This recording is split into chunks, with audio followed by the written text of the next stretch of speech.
Welcome to the Shade Science and Communication, a Simplified Approach. It's a webinar being presented by our very own Dennis Urban, CDT, and we will begin the webinar shortly. And now I will be turning it over to Dennis Urban to begin tonight's presentation. However, I'll be reading a little bit about his history, so here we go. Dennis Urban, CDT, brings 40 plus years of dental technology field experience, including lab management, technical training, sales and marketing, product development, and quality assurance. In addition to being a seasoned dental lab manager, Dennis has been an eminent lecturer worldwide since 1985.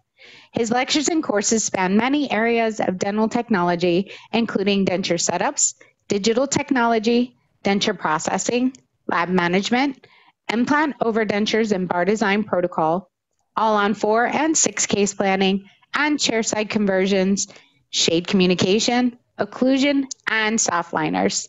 His technical articles have been published in publications across the US, Canada, and Europe. Dennis Urban has been president of both the Long Island Dental Laboratory Association and the Dental Laboratory Association of the State of New York.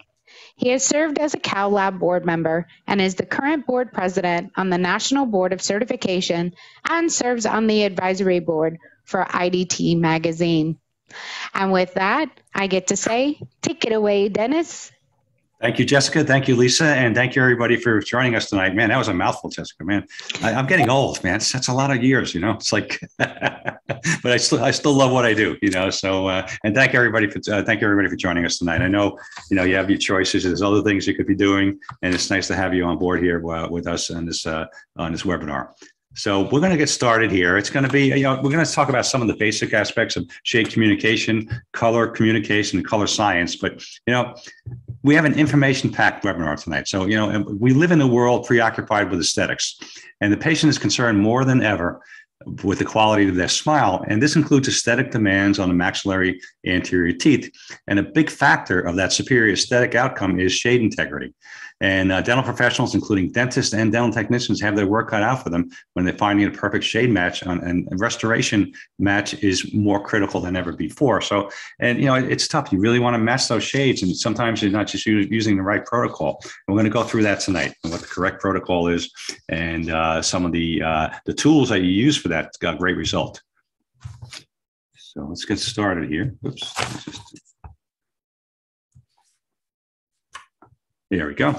So shade science communication. We're going to talk about a simplified approach, but also a scientific approach tonight. And we'll be talking about, you know, understanding color and perception, science and theory, shade taking techniques, and we'll get at the end of the program, we'll talk about manual versus electronic shade taking systems. So the science of color and shade selection. As we look at color, realize that light is color and color is light. And we need that light to look at color. And, you know, there's many different tools that we can utilize, but we also need that correct light source, which many times we don't have in the operatory. So when you look at the primary cause of remakes out there, number one, I mean, 30% is poor color match, open margins, open contacts, defective materials. But I think still the number one primary cause of remakes is impressions, you know, but look at that 30% with poor color match, which is just something. And then you have it either too bright, the wrong hue, too dark, too opaque, and then other factors also. So let's look at a couple of photos here. We see these restorations here on the screen in different lights. And actually, when you look at both of these photos, they look like different shades. You know, the one on the bottom looks like more of a grayish color with like a C shade, and the one on the top looks more like a B shade. You know, so and this is just due to the light factors that cause this. And we'll elaborate more on that in a little while. But what's one of the best tools of color? And of course, it's your eye. But you also need that tool that you can take that shade with. So, but the color tools is your eye. You want to make sure you have all the right factors in place when you're taking the shade. But can anyone define color? Well, a phenomenon of light, or as red, brown, or pink, or gray, or visual perception that enables one to differentiate otherwise identical objects. And this is from Daniel Webster. And you know, Sir Isaac Newton proved that white light is truly a mix of all color lights that travel in waves. And we'll talk about those waves in a little while also. And you know, everybody knows the rainbow, Roy G. Biv, That's more of like a refracted type of light. And we'll talk about how each one of these terms apply to dentistry also in a little while. The light is color, and color is light. And what do we need to see color? We need a proper light source, a sample or object to interact with that light energy, and a receiver and processor. And as we see here on the bottom here, we have the 3D Master Shade Guide. And there's a lot of choices out there with shade guides, but this is more of a scientific approach, which I'll elaborate on in a little while. But most of the light that we see and perceive is reflected and not direct. And the color that we see is a portion of the visible light spectrum that is not absorbed by an object, but reflected back to our eye. And we're going to talk a little bit about how, if you look at the entire light spectrum, only a small part of that spectrum we're able to see. So is the grass green? Well, all the colors are available, but the color that is not absorbed is reflected, and therefore we see that color. And the dominant wave of this picture is green, and that green is reflected. So perception, this plays a lot of tricks on our eyes when we're taking the shades. And even with me, if I have a patient coming to a laboratory and I have to take a shade, sometimes, if you stare and look at things too long, your perception is lost, or the background is wrong. And so the light that reaches our eye is when perception is when we view an object. So this light has been changed by that object. So interaction of the light with the object allows the perception of color. No light, no color. So let's talk a little bit about perception and the way we see things. So if you look at a picture like this, you've probably seen this before, but you stare at this photo and your eyes are playing tricks on you. It looks like these circles are moving around. It's almost hypnotic. And then are these lines parallel or do they slope? Yeah, they're all parallel. And it's hard to see, but they look like they're sloping. But stare at it in different directions here, and you can see what I'm talking about. And is this a back wall in the middle or a column? This is a tricky photo right here. I like this one. This is one of my favorites here. So you look at all these nuns walking here, and you're thinking the ones up front are much larger than the ones behind, but they're all the same size, as you can see here. So perception is key. So let's talk about terms and properties of light. And all this is going to be applicable to how we make our restorations, how we take our shades, and to dentistry. We have transparency, translucency, opacity, absorption, metamerism, reflection, refraction, gloss, fluorescence, and opalescence. And we in the laboratory think about all these properties when we're making a restoration, especially on anterior restorations when we're building up porcelain. So let's go through each one of these. And this just I know we're going back to basics on some of this information, but I always try to go back to basics in my seminars. It seems to help get you in that perspective of what we're trying to do, whether it be shade taking, implant dentures, or crown or bridge, whatever you're doing. I try to go back to the basics a little bit. So let's talk about transparency. That's capable of transmitting light so that objects can be seen as though there are no intervening material, like glass. Glass is transparent. And what is porcelain? Porcelain is glass. So we have all these different factors when we're building porcelain also in our crowns. Translucency, the degree to which light is transmitted rather than absorbed or reflected. High translucency gives us a lighter appearance, and high translucency in a more distal position gives us a darker appearance. And translucency, we had a lot on the incisal edges of denture teeth, especially dental teeth, whether on the incisal edges, and and then we have opacity, and that's the ability of an object to absorb light, and the opposite of translucent. And light passes through the object but is deflected. And frosted glass is opaque, and we have that opacity there. And absorption is determined by the density and the makeup of the material that the light travels through. And it's important, like we talk about possibly a zirconia anterior restoration. Many times that light is not going to travel through that restoration because it's kind of monolithic. So we like to do a layering on these types of restoration so we have some degree of translucency and transparency. Then we have metamerism, and that's the appearance of certain color variations depending on the light source. The best light source is natural diffused light. The worst light source is that harsh, direct dental chair light. But if you have the correct lights in a dental chair, it'll really help you in an accurate shade. And then you have the reflection, which is a mirror. When a light strikes a solid object and it's bounced back, and a mirror is reflective. Then we talked about the rainbow earlier, which is refraction. And you're probably wondering, what are we mentioning all these different factors with shade? Everything comes together to give you the exact shade that you need, especially on those highly cosmetic restorations. Then we have surface gloss. We get a lot of our clinicians telling us on certain cases, well, we don't want too much glaze or too much gloss on the, we want it to look a little less glossy on restorations. So we pretty much, do what the clinician tells us to do. But surface gloss is the optical property that produces a lustrous appearance. So high surface gloss is associated with smooth surfaces like composite or porcelain. Surface gloss decreases with increasing surface roughness. So many times we won't glaze it as much. We'll have a little more surface roughness on it, so we won't have as much gloss. And that high gloss lightens the color appearance also. Then we have fluorescence, since that's the emission of light by an object at wavelengths different from those of the incidental light. And this is what makes teeth look natural. We need fluorescence in our teeth to look natural. And natural teeth emit visible light when exposed to UV light. And then finally we have opalescence. And, on opalescence, we have the Tyndall effect. And the Tyndall effect is, under direct light, the shorter wavelengths are reflected from the fine particles of the natural dentin and porcelain, giving a bluish appearance, and the longer wavelengths are absorbed. And in transillumination, the longer wavelengths are reflected at the surface, and the shorter wavelengths are absorbed, giving it more of a reddish orange appearance. And light is energy that travels in straight lines at 186,282 miles per second. We learned that in school. And Einstein defined light as the discrete packets or bundles of energy called photons. And like TV or radio signals, light oscillates and can have many different frequencies. And it's the frequency of light that creates that sensation of color. So we have a light wave, it's a wavelength, a frequency, and we have our amplitude. I'm going to give a test to everybody at the end of this, so just remember this. But we have the light, light is an energy in the form of a wave of a proton, like we mentioned. And this is the visible light spectrum, the wavelength of a visible light spectrum that can be perceived by the human eye in nanometers.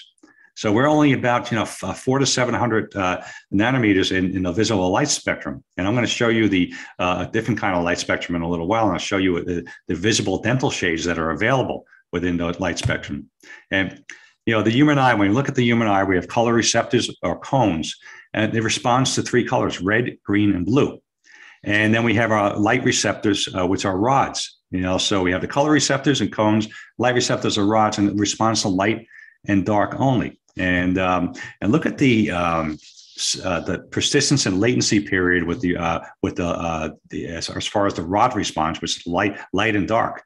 It's a longer latency period, so that lasts a longer time when you look at an object, and if it's light or dark. But the cone response is shorter, and this is when you look at the colors, it's a shorter response. So color content of the illuminant interacts with the object being perceived. That's where you get your light source quality. And overhead fluorescents give off a red spectrum. So you should be using D50 illuminants, so something that's closest to natural sunlight. That's pretty much what I have here tonight. And when I'm doing this presentation, I have like a D50 illuminant. So some of the light conflicts in the laboratory are lights from the windows, lights from the hall, light from the color-corrected tubes. Dirt and dust on the tubes can have an effect on that. And if you just keep on staring at the natural tooth, it can really give you a problem also. So we'll talk about that in a little while. And so let's talk about teeth. Two terms: specular reflection and diffuse reflection. So specular reflection is if the light is reflected from a surface, little or no absorption will occur, and the reflected light is the same as the light source. And the diffuse reflection is the light that penetrates an object and is reflected back. So if that light penetrates only a short distance into the enamel, only a minimum of the amount of light is absorbed.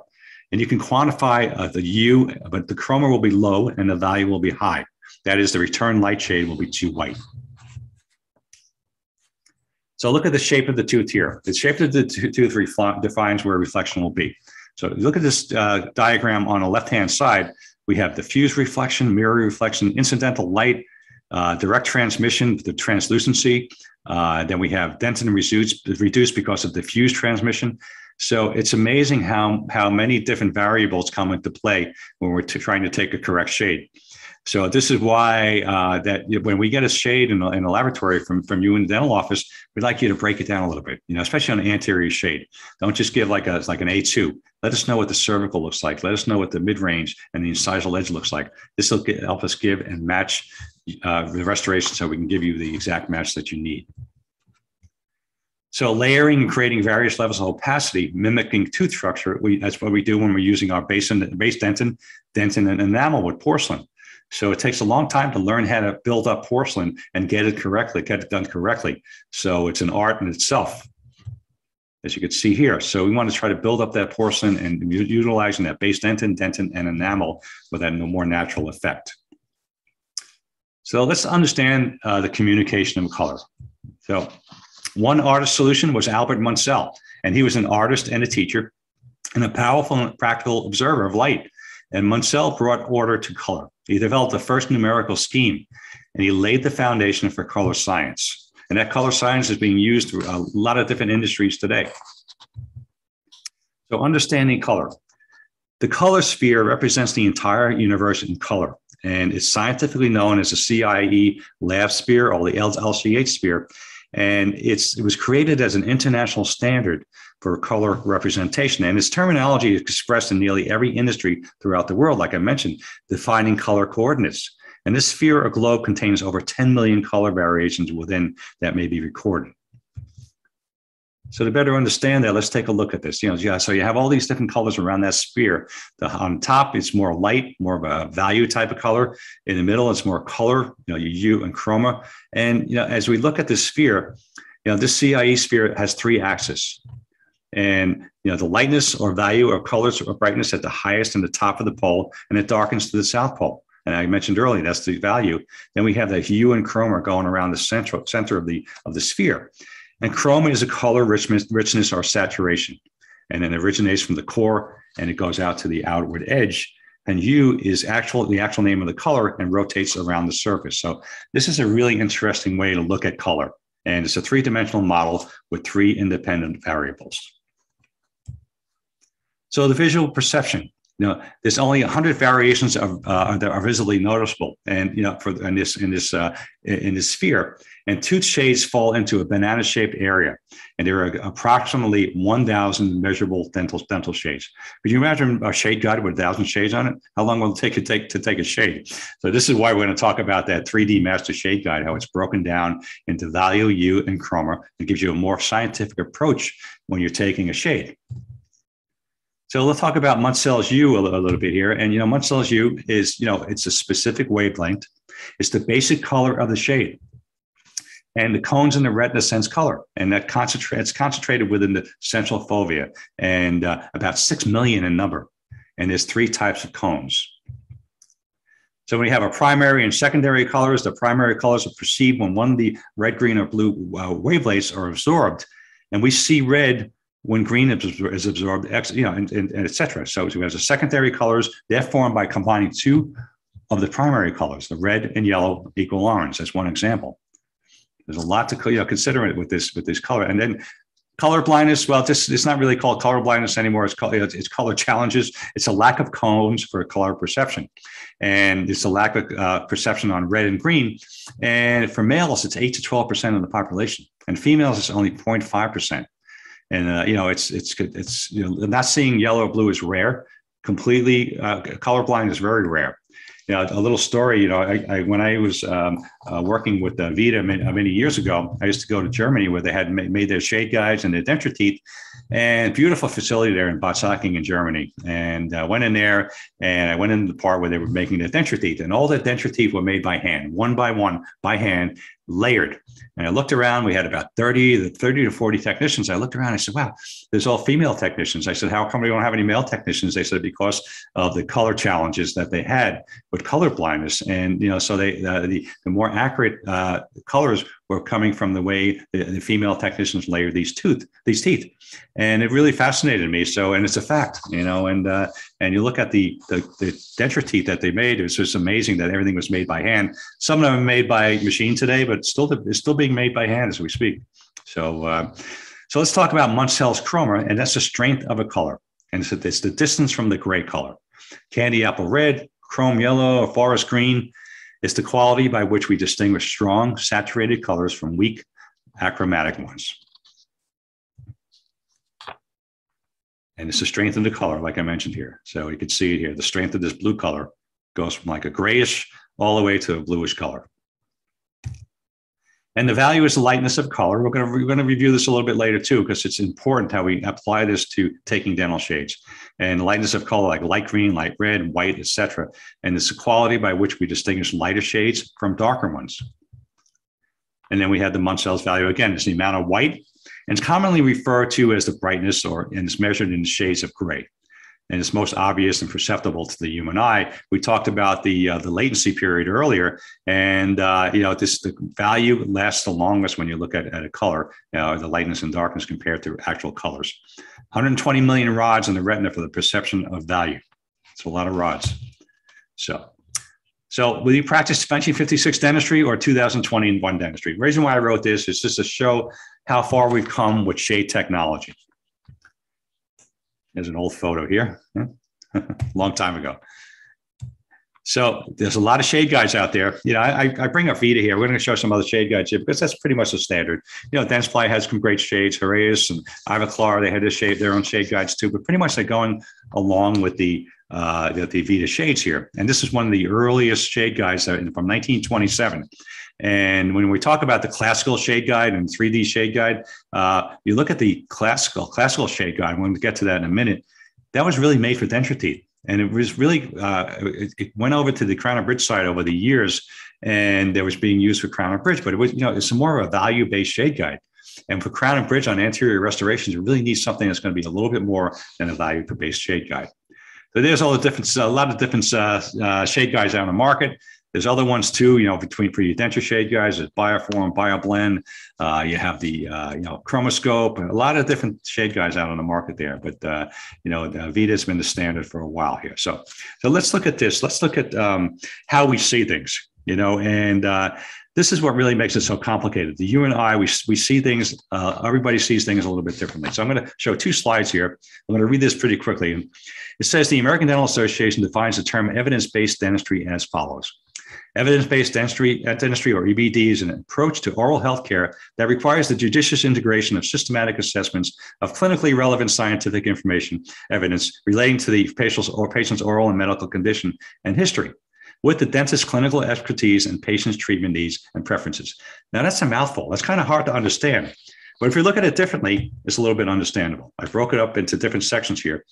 Evidence-based dentistry is an approach to oral health care that requires a judicious integration of, and I break it down into the categories here, and it's more understandable. So we see things differently when it comes to shades also. I recall when my wife had to get a crown and I was in the dental office with her, and the doctor was trying to take a shade on, and she was having a hard time. And he goes, I'm having a hard time getting an exact shade on this. Can you take the shade? And I saw something totally different than what he saw. And luckily we came to a conclusion that it was a good, it was a matching shade. So color science and education. We're going to talk about understanding the science of color, using an adapted tooth guide, and employing a teachable system and utilizing training tools.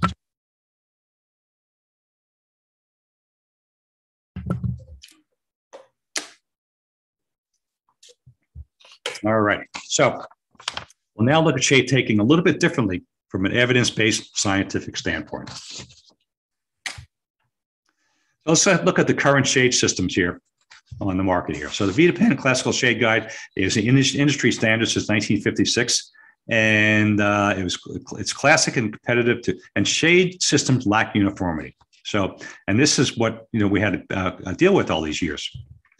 So there's no standardization method for using or utilizing for measuring color. So so we had limitations of the current shade systems. There are color gaps. And shades are not uniformly positioned throughout the color space, especially the tooth color space. And inaccurate interpolation in intervals between the shades do not yield a single discernible intermediate. So shade, just like you have like if you didn't have the 3D shade guide, you have a shade. Sometimes you'll have like a shade between an A2 and an A3. So, sometimes we'll get shades, do an A2.5, when we have to try to figure out what that is. I get that quite a bit, or, it's something like that. A1, way 1.5, or some sort of shade like that, and it's hard to determine how to build up that porcelain and match that shade. So we have color gaps, like I mentioned, and they're not systematic. And so let's look at the current shade system in the color tooth space here. So the current shade system is located within the tooth color space, as you can see here. This is that sphere that we showed before. And notice that many of the shades are clustered together or are partially covering other shades. And such shades within each cluster may have a similar value or lightness, but differing hues that the eye may not easily distinguish. So patient shades that are located between the above samples cannot be reliably matched consistently. There's a classical shade guide, and I mentioned earlier, this pretty much was a value type shade guide from A1 to all the way to D4. And, if you look at these also, there's overlapping areas, like I mentioned earlier, of the classical shades. So how do we determine which is going to be more accurate? And that's why when they came out with a scientific approach with a 3D shade system, it helped us get a more accurate shade. So this is broken up into value now. We took some of these shade guides and just reorganized them to value. So you got B1, A1, you can see here C1, A2, B2, and it's broken up into value. And this is pretty much what this shade guide was utilized for. And, it was amazing that this was made for denture teeth, and it was utilized and acclimated over the Crown and Bridge side all these years. So 3D master shades, we went from an intuitive arrangement to a scientific arrangement. Yeah, 3D master shades have better coverage as compared to classical shades. Want to show you. Oops. So let's compare this Vita 16 shade guide to the equal color space of the 26 shade Vita 3D master system. So from left to right, the 26 3D master shades range from the brightest to the darkest, like I mentioned earlier, with increasing richness and colors to the right. And this is unlike, the classical 16 shade guide, which is subjective and not scientific in its approach, and does not separate the three dimensions of color. From lighter to darker. This is a 3D master, from paler to richer, and then we have from yellowish to reddish. So we talk about these the shade systems here. So consider the 3D master shade. It's overlaid with the same color space as you can see here, but it differs numerically in ordered spacing, with the 0 being the highest value, and through numbers 1 to 5, and the lowest is the darker shade value. The overall shade coverage is nearly double that of the classical, as you can see here. And now we can confidently achieve a new in-between shades, like I mentioned earlier. And, consider the classical A to D graphic on the right, which clearly displays a subjective chaos of shade taking, as opposed to the more scientific approach. Now you can see it a little bit better. You have that OM1 outside that banana-shaped sphere too. So we talked about this earlier, 26 shades which accurately cover the known tooth colors and uniformly positioned throughout the tooth color space. So 17% of shades measured with the conventional shade guides needed required correction before placement, and 99% of the shades measured with the 3D master shade guide needed no further correction. And this was a study that was done by the doctors up on the top of this page here, and that was the International Journal of Prosthodontics. So what influences us? What are the basics? And what do we need for shade taking? Look, again, let's compare what we talked about before, hue, chroma, and value. How about these restorations? These are all the same in different lights. Isn't that amazing? All the same restoration, same shade in different light. So it's amazing how the perception can play a big factor, like I mentioned earlier. And there's the final restoration on the right-hand side. So let's look at the operator influence or color deficiencies. We talked about this earlier. Make sure that the person taking the shade really doesn't have any problems taking shades, doesn't have any trouble seeing that red, green, and blue. And if you look at here, if you could see the number 8 on here, you're in good shape. If you're not, you might have a trouble with color shade perception. And there's the number 45 on the lower part. If you can see that, then you're okay. So with time, the cornea yellows, and therefore it imparts a yellowish brown bias when you're taking a shade, and you have trouble with white versus yellow. And that starts after 30 years old. It's noticeable more after 50 years old and clinically significant after 60 years old. So a color cannot be perceived accurately by a tired eye. And you know, I was surprised to hear this because operator influence and fatigue have a big plays big factor with taking a shade. The color may be faded or blurry, and it can lead to an inaccurate match. Also, emotions influence shade taking. So make sure you're in a good mood when you're taking a shade. All right. Emotions affect pupillary diameter and has an absolute effect on color perception. And some of the other influences, caffeine, oral contraceptives, and it just changes the view of what you're seeing. And two identical objects placed side by side can appear different. So placing a shade tab above or below the tooth and versus on either side, and we'll show that in a second here. So shade appears very different between these two identical A1 shade tabs when compared side to side in maxillary and mandibular positions. So bleaching, let's talk about bleaching. You know, people want white teeth, but these teeth measure out to have very high values and very low chroma. And the intrinsic color pigments are removed and the teeth become very white and highly translucent. So color saturation and chroma is greatly reduced. So if that patient is bleaching or considering the process of bleaching, don't attempt to predict the final shade. This is a guaranteed remake. So the patient is bleaching at home, advise them to stop when they're, to get to that point where that it's too white, so you don't want them to get too white, therefore maintaining an aesthetic balance on their face. So if the patient has completed the bleaching process, don't take a shade until after the week of the last bleaching application. It's common for a slight bounce back to occur if bleaching is finished. So just be careful and more cognizant of that. And there's bleaching shade guides out there. And I know, a lot of times we were giving out these shade guides to the doctors when I was working for Vita and they gave actually the shade tab to the patient sometimes and to take home to make sure if they were bleaching at home to make sure they weren't going too white.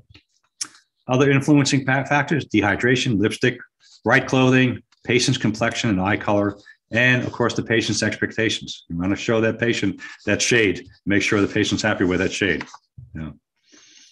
And when to select a shade? Before the rubber dam application, 2 weeks after the completion of a bleaching treatment, like I mentioned earlier, and after the tooth or teeth have been polished and before preparation. What do you need? What's your armamentarium there? The shade guide, blue paper, I'll explain that in a second, a hand mirror, and a detailed lab script. But why do we need blue paper? Your eyes adapt to their surroundings, colors and light levels, and the oral cavity is an additional contrast of colors and light levels. And the cones become depleted, like we talked earlier, of the pigments for yellow and orange. So it's more sensitive to the complementary color, which is blue. So when you're staring at a shade for a long time, just go look at blue paper and it'll kind of neutralize things and it'll give you, and you're able to look at the shade again on the tooth and give you a more accurate shade. So the blue paper, we need to cleanse this memory periodically while selecting the shade, like I mentioned. Without cleansing, they'll have difficulty in perceiving true color. And stare at that blue object for about 30 to 40 seconds and can use any blue surface, a patient bib, a wall, a blue piece of paper, whatever works, and this really helps out. I tried this myself because I was kind of skeptical when I first heard about the blue paper, and it really does work. And then, hand mirror for anterior restorations, always have the patient approve the shade. Patient's not happy, no one is happy, believe me. And the last thing we want to do is make a beautiful restoration and strip it and start adding and remaking and adding more porcelain on it. So, and this is what I mentioned before. We'd love to get a detailed lab script, especially for those complicated shade matches. And some of the software out there today, which electronic shade taking, breaks all these shades down for you. Sometimes there's too many shades that breaks down, and it's called mapping. And if we get like 3 shades on an anterior tooth, maybe a couple of shades on the posterior tooth, that'll be great. It helps us with accuracy of making those restorations. A single shade is just often not enough. So, it's talking about stump shades, abutment shades with translucency and all ceramic restorations. Always take a shade of the preparation when prescribing an all ceramic restoration. Yep. A dark color prep will have an effect on the final shade of the restoration and must be compensated for in a laboratory. So we need that stump shade. If we're not compensating for that stump shade, or the stains or darkness on there, we're going to have trouble with the final restoration. So all ceramic restorations, they're translucent restorations. And with the stump shade, we're able to give you a more accurate shade. And just describe any staining or discolorization on the preparation that will have to be a mask. So, you know, we just designate the final shade and the stump shade. It's really important on these on the instructions. And some of the software that's out there for shade taking, it's actually, you could fill out that, you take a picture, it'll map it for you, you take your shade, and it'll break down those shades for us, like I mentioned before. So the shade taking procedure. So patients should be in an upright position. Position the shade tab in the same position as the tooth being measured, maxillary or mandibular, just like I showed earlier in that photo with the maxillary and mandibular shade tabs. So, and always view the shade from both direct and slight indirect viewpoints. And always take the shade before prepping the tooth, and verify that the shade after prepping only if the adjacent teeth have been kept completely hydrated during prepping. So if you narrow your selection down to 2 shades, this is important, select the lighter of the two. You know, it's much easier to increase the chroma or lower the value on a restoration than it is to make it lighter or brighter. And don't stare at that shade for more than 5 to 10 seconds. So it's you know, to help you readjust your eyes, you need to look at that blue paper. So keep that in mind when you're talking about when you're doing these procedures and shade taking. Allow the patient to review their choice in an upright position, and maybe make sure they hold a mirror at arm's length and speaker distance from their face. This also applies when the patient is evaluating the restoration at delivery. And holding that mirror at arm's length also allows for the proper amount of light to enter the mouth. Okay, again, shade should be taken prior to the rubber dam, anesthesia, or preparation of the tooth. And the tooth to be matched should be polished along with the surrounding dentition. If you don't have a color corrected light, walk to the window, you know, and that's going to be your most natural source of light. You know, in many of the laboratories that I've been in, we have the operatory chair near the window, and which helps a lot. You know, if it's not practical, keep your patient seated, but turn off the chair light. And have that patient run their tongue over the teeth to be examined. Okay. Again, we need to talk about value. All this is considered when we're making these restorations and when you're taking the shade. So you saw that sphere in the beginning of the demonstration with all different colors. We have the hue and chroma. This is the same sphere with just the value-based colors, value-based shades. And if you want to limit the amount of light received by the eye, just squint, and that'll help determine and value. Of course, we got the hue, which is a description of color, and the chroma. I wanted to review this because we're going to start reviewing the 3D Master Shade Guide now. So here's the 3D Master Shade Guide. I remember when these first came out, we were selling them and gave them to a lot of the doctors and to use. And even in the laboratories I was managing, we gave them to the doctors, a lot of doctors to use, and they would put them in a drawer and never use them, you know, so because it was kind of complicated, even for me when this first came out. It was hard to understand how we're going to get an accurate shade, but it's a 3-step shade taking process. And the first thing we're doing is going from the 5 groups here, one across 5. We can determine the lightness or value. We're going to hold that shade guide to the patient's mouth at arm's length and select group as 1, 2, 3, 4, and 5, and start with the darkest group. Okay, so look at that group. Go look at that group and see what's going to match that patient's value first. And then we're going to pick that value. We're going to take that group out. This particular one is a 3 group. And on the basis of the lightness level determined, you take that middle hue group out to determine the chroma and spread the samples out like a fan. So that's that middle group there, which says 1, 2, and 3, and select one of the 3 shade samples that are closest to the tooth. And then we determine the hue by going left to right and check whether the natural tooth is more reddish or more yellowish than the shade sample you selected. So this is a 3-step process. It's an easier process too. Narrowed it down to a 2-step process we're going to talk about in a minute. But value is found in the 3 group more than 50% of test patients. So start with the lightest, most diluted chroma and add intensity. And hue is found in the M group more than 50% of test patients. There's an alternative approach. You could take these, you can remove the left and right hue tabs and just take a shade that way. It's more time consuming. You know, to me, it's a little complicated, but value group is easily determined when you do this with value.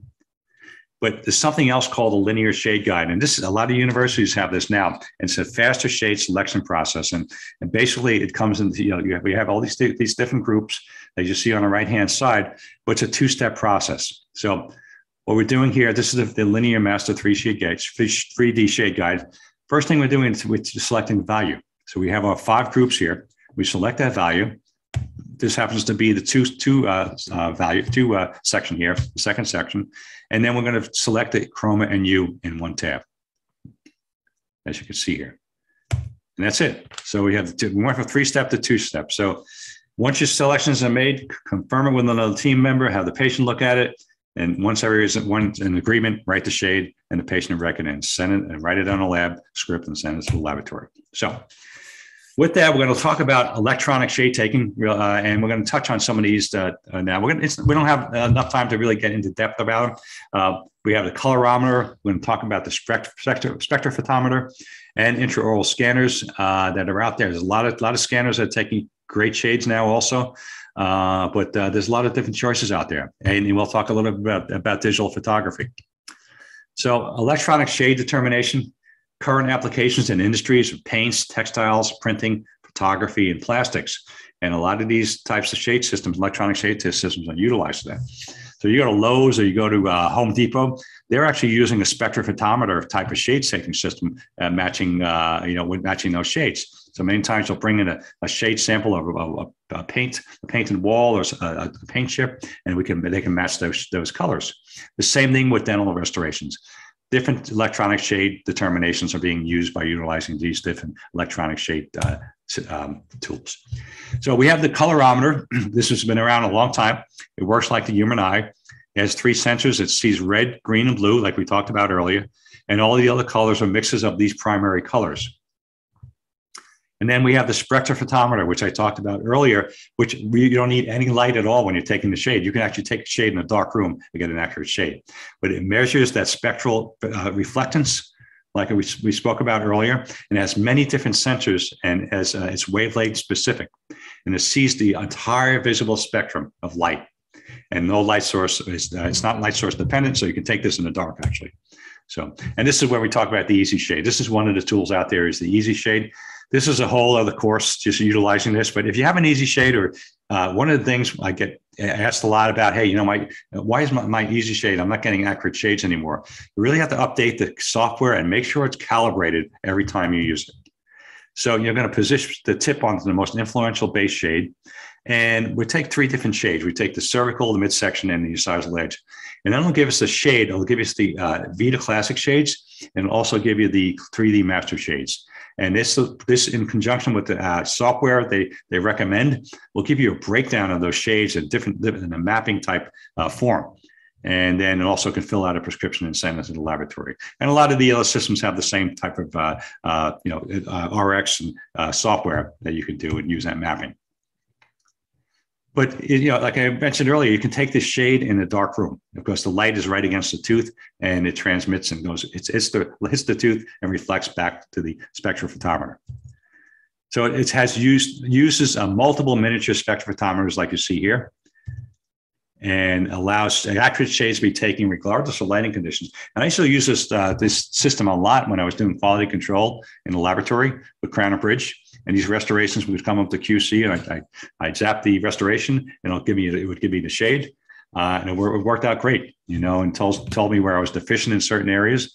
And you can't use it on denture teeth, though. It's not going to be accurate. So on denture teeth, because it's an acrylic, it has to be used on natural teeth or porcelain. So it's a compact system, and there's a whole learning curve with this, and you really have to go for a course and go through it, how to use it. But it's a very accurate way to take a shade. So then you have your intraoral scanners that are texture-based matching, and this elects a single preferred geometry obtained from a scan data set. And BRDF is BRDF 12 processes all the data directly from the tooth surface, and it factors all angles and changes in light intensity and direction. And Carestream Dental has a great system also. Instead of determining a shade from a single RBG value, the smart shade technology they use, it uses a bidirectional reflectance distribution function, or BRDF, to provide you more for your true life match. And I like this shade taking system. It's really, I've seen it in action, works really well. Again, it has a software that you can utilize, and has mapping, and that works and gives you a shade report. It's called a smart shade report that works out very nicely. And then you have your different your scanners out there. One of them is 3-Shave Trios, Itero, and all these other scanners that are utilizing shade taking technology also. And there's a lot to choose from out there. But many times we'll get digital photos in the laboratory of the denture tooth. And digital cameras have also been used in capture of shade details However, one disadvantage is that most captured images you use the standard RGB or red, green, and blue color model, which has limitations. And then the color of the image is significantly impacted by the light source. So many times we have a poor light source when these pictures are being taken, and it's not accurate. So, you know, an A2 looks like an A3.5, or it just doesn't look right. And it's hard to judge, but we still get a lot of accurate digital photography. But a lot of the ones I've seen over the years, it's just a subjective component when comparing it to the captured digital image to the patient's in vitro situation. And so just be careful if you're using digital photography. Make sure that you have the right lighting, and make sure you just don't cover a lot of times we'll get a digital photo and the clinician or the assistant is covering the actual shade number of the shade on the shade tab. So when you're taking a picture of the shade tab against the tooth, make sure you expose that shade tab so we can see the number. And then there's something new. The newest thing out is really cool. It's called ShadeWave, and that's a computerized shade determination, and it uses your iPhone. It's amazing. I love this. This is such a great product, and you don't have to even use the whole spectrum of shade tabs. All you need is a shade A2 and a D3, and then you hold it up to the mouth, and I'll show you what it does. It uses the shade tabs as a color correcting reference, and it's web-based, it's HIPAA compliant, and it integrates and automates iPhone photography with ShadeWave mobile software.